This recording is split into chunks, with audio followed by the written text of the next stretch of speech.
Welcome to Trump Studies, an intellectual guide to why citizens vote against their own interests. Written by Tara Brabazon, Steve Redhead and Runyararo Chivaura. Emerald Publishing, 2018. And the audiobook is read by Tara Brabazon.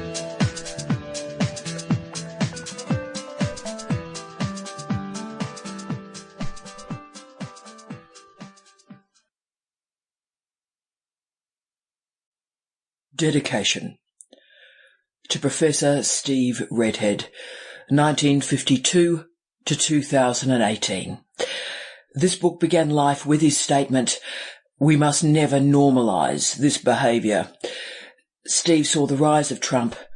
May we witness the decline and understand how the aberrant, the confused, the ignorant and the foolish were accepted, validated and valorised. Introduction. New phrases jut from our complicated present. Innovative tropes, transgressive theories, provocative slogans, defiant knowledge. Extreme anthropology, deviant leisure, ultra-realist criminology, Brexit criminology, and Trump studies. Such terms and tropes open red wedges, disruptive interdisciplinarity, and dangerous intellectual opportunities. These spaces are available and ready to enter and expand by radical and progressive scholars after the global financial crisis, post-Brexit, and post-Trump. At such a moment, banality rules, but theory beckons. We certainly live, interestingly, in theoretical times. Previously we lived, theoretically, in interesting times. In the last decade, studies on and by the global left have attached themselves to theory and theorists. But there's also been a mining of popular culture, high and low. The celebrity intellectual culture which developed through the 2000s produced open access online journals devoted to theorists such as Baudrillard and Zizek. This is open knowledge in a time of commercialised research. However, these theorists also confront antagonism from within the neoliberal, zombie, higher education sector. Zizek expressed, quote, "My anxiety about being excluded from academic apparatuses and not recognised as a serious philosopher," end of quote. This book probes and challenges the separation of serious and trivial, academic and popular culture. We affirm the nature of the interregnum in which our social, cultural, intellectual and political lives are placed. The very definition of intellectual work is transforming.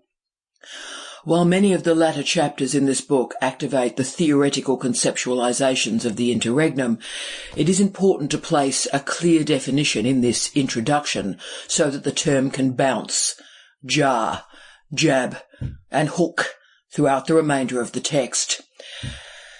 In its historical and science-fictional manifestation, an interregnum is a gap, a break, or an aperture in a governmental organisation or social order. Originally used to describe the space between the reigns of monarchs, the word also captured the social unrest in these periods, invoking succession wars or foreign invasions. Failed states jut from interregna. Powerfully, Henrique Carvalho and Alan Norrie configured this period as, quote, between an old, the broken promise of the liberal enlightenment, and a new, a world that is emancipated across a variety of social registers, generating a variety of morbid symptoms in the dystopic present, end of quote. Antonio Gramsci's interregnum was much more precisely constituted, emerging from his writing about the crisis in late 1920s and early 1930s Italy. There is a suspension of expectations and a parking of future hopes. In such a moment, the powerful often deploy violence to sustain some mode of order. However, a crisis of authority emerges. There are no answers, no normative parameters. Instead, there is a blockage to the formulation of solutions. It's not a surprise. Sample complete. Ready to continue?